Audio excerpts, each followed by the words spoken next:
السلام علیکم. اعوذ باللہ من الشیطان الرجیم. بسم اللہ الرحمن الرحیم.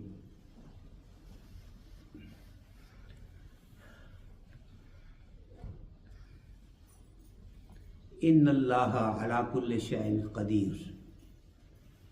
صدق اللہ العظیم. گر تمی خواہی مسلماں زیستن، نیست ممکن جز بقرآں زیستن. Allah subhanahu wa ta'ala is all powerful and running his universe. He may use his creation to do his work, but ultimate authority and power lies with our Creator, Allah subhanahu wa ta'ala. I recited a line from a poet, Iqbal, in Persian. Iqbal says, Gar tumi khwahi, if you want, Musliman Zistan, have a life of a believer, live like a Muslim. Neist mumkin, it's not possible. Juz, except Baqur'an Zistan, having a life connected to Alqura'n. If you live a life connected to Quran, then you will be a believer, and then you will have a life that you are supposed to have as a believer. If you want to live like an ordinary human being, comes in this world, raises himself up, educates himself so that that person can earn a living to sustain himself, have a family, raise the family, and then pass on, then that's different. But if actually you want to know why you are sent in this world, what is your responsibility, who you are, how best to live your life, then this verse tells us that you have to connect yourself to Al-Quran.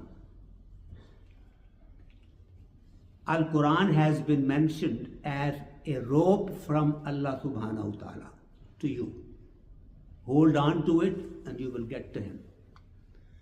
This rope, if Allah subhanahu wa ta'ala's distance, let's imagine that it's on the other side of this ocean, and you are here, if you want to get to that part, start holding it and pulling yourself closer to Him with your good deeds, with your intentions and stuff, and eventually you will get there.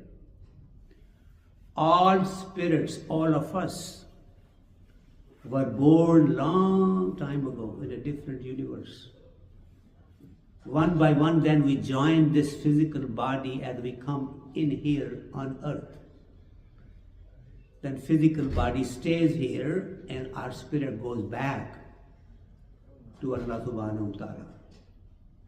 This spirit then joins the body, and depending on what we did here in this world, it goes to heaven or it goes to the hellfire.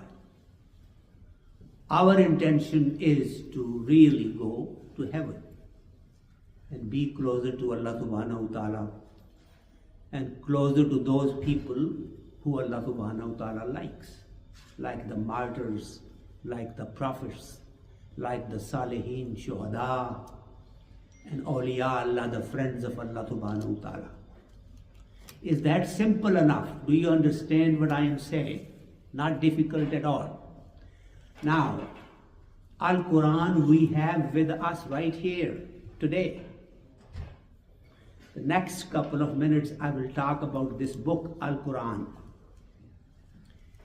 in words, in a language that I don't think you have ever heard before. How do I do that? How do I know? I have to find a way to make it unique, make it very different from what you have heard so far.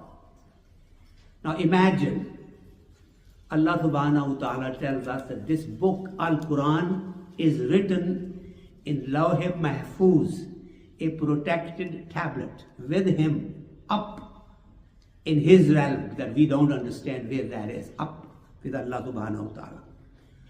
He then decides to send it down for us to be guided. What does Allah subhanahu wa ta'ala do? Allah subhanahu wa ta'ala speaks those words. You have never heard this before. This is what I'm saying. Into Gabriel's ear.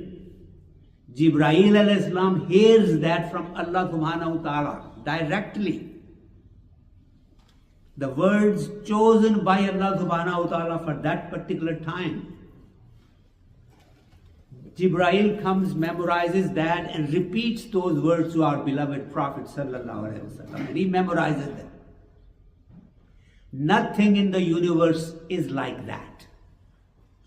Direct word of Allah subhanahu wa ta'ala, spoken by him, repeated by Jibreel alayhi salam, memorized by our beloved Prophet and recited in front of his companions so that they can memorize it. No other book on earth or anywhere is like that, point one. So when you actually repeat that, you become part of that chain, whether you understand the meanings or not. It's good to understand the meanings. But even if you do not, if you repeat those words, you are actually doing the work of Allah subhanahu wa ta'ala. You are doing the sunnah of Allah subhanahu wa ta'ala, sunnah of Jibreel, sunnah of our beloved Prophet, repeating those words. Why do you think we are asked to do salah in Arabic only?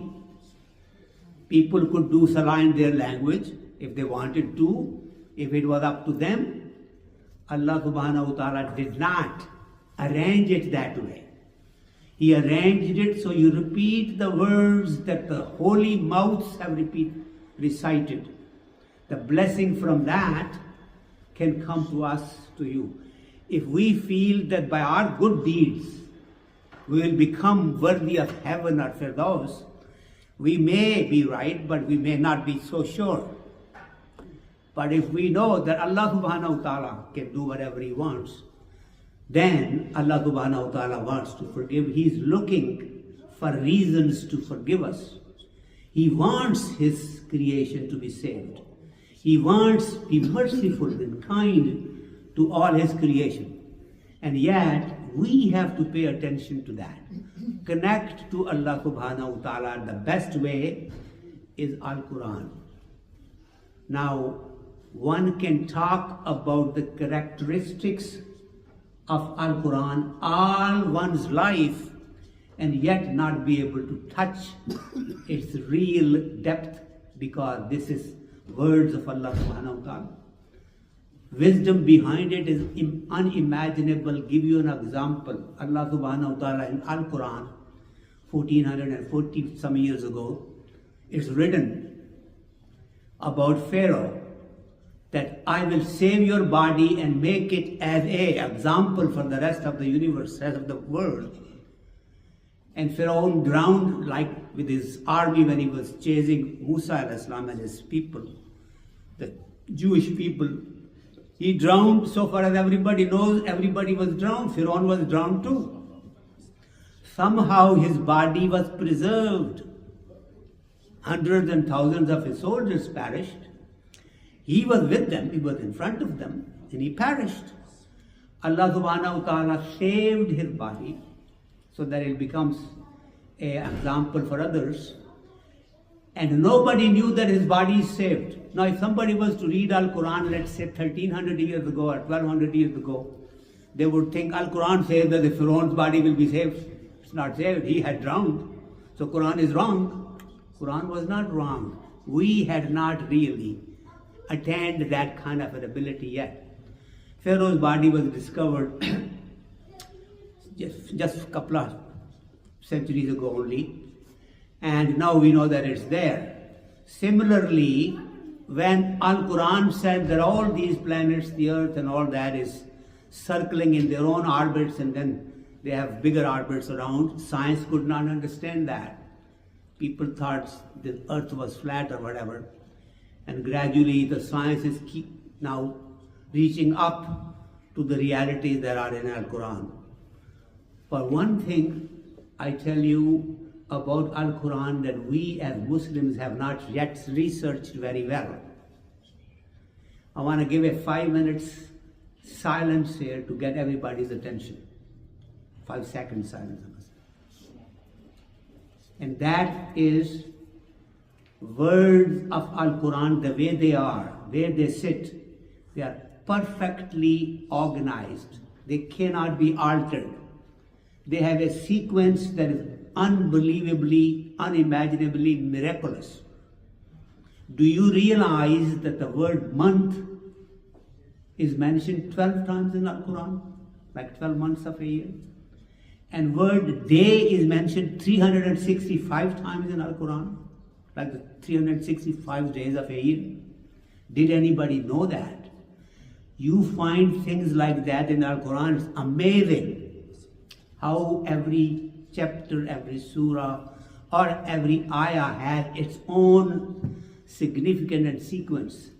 Not a single entity, soul, person, or power can change the words, because Allah subhanahu wa ta'ala has taken the guarantee that I have sent this message, Al-Quran, and I am the protector of it. Allah subhanahu wa ta'ala protects the words and language, sequence and everything of Al-Quran. How many books do you know that a 3-year-old, 4-year-old, 5-year-old who can't even understand Arabic can memorize fully within a year, 2 years, 3 years? So many huffaz that can memorize Al-Quran from beginning to end easily. It has been made easy to memorize. No other book has that quality. Amazing miracles in Al-Quran.